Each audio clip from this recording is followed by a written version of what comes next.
When you talk about hip hop, there's many ways you can go. You can go West Coast. You can go to New York. You can go to Florida. Go Southern, yeah. You can go to Atlanta. You know, dabble in Virginia, dabble in Texas. I don't want to, my weight, you know, my voice holds weight. I don't want to disrespect anybody, but it goes and runs. That's what I'm saying. Oh yeah. Where do you feel like the trajectory of New York rap is right now?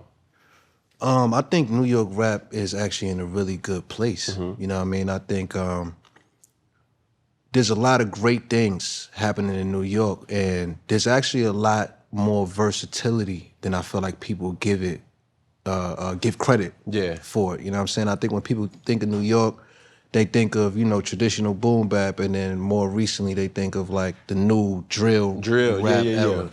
But there's so much, you know, other things going on in New York. Like you got artists like Mike, you got artists like Lexa Gates, you know what I'm saying? A lot of people, you got Griselda, you know what I mean? You got Joey, you got just a lot of different flavors going on. Because you got to think about it like this, right? Like New York City, yes, is the mecca of rap, but just as a city in general, it is like the capital of the world. You know what I'm saying? So there's a lot of different cultures and subcultures and influences and, you know, to pick up from it. I think that it kind of just get marginalized into one or two specific lanes. But I think if people was to broaden their perspective a little bit more, they'll see that there's actually a lot of versatility coming from New York City today. It's just probably not as publicized to the mainstream. You know what I'm saying? So, I mean, you know, to answer your question though, I think New York music, rap is in a great place. You know what I'm saying? And I think as long as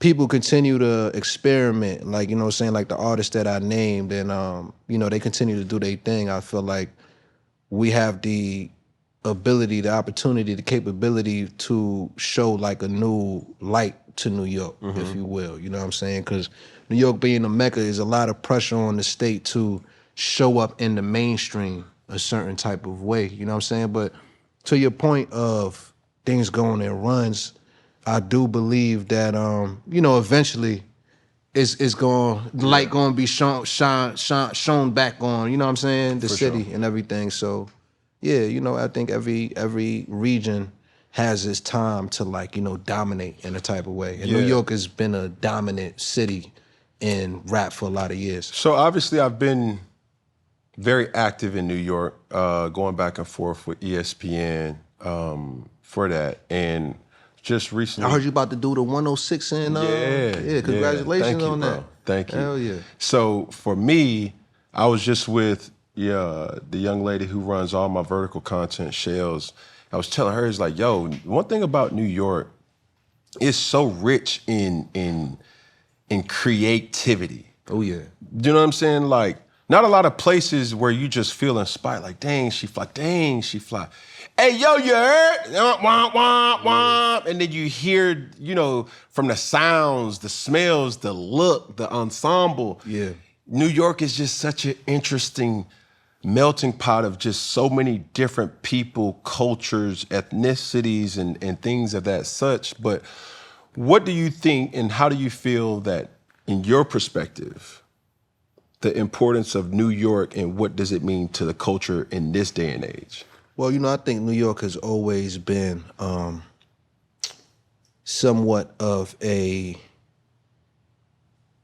trend-setting type of region or city. You know what I mean? It's like, I think a lot of New York culture inspires a lot of different subcultures around the world. You know what I'm saying? Like, usually, historically, we've seen things happen in New York and it get picked up all around the world. You know what I'm saying? So I think New York will always be that. And it's exactly what you said. You know, like I always say, I wish that I could experience New York for the first time.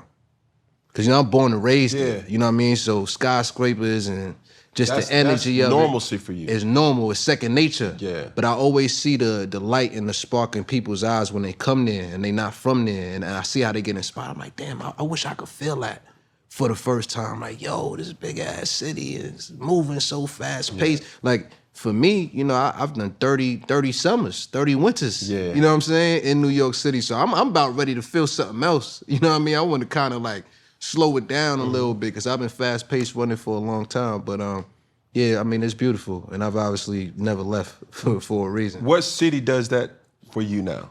Like slow me down? No, that gives you that, yo, like I can't, you know, believe this. You know what I'm saying? Look at these, look at that, look at the people, look at this. I feel like one of my favorite cities has always been Amsterdam.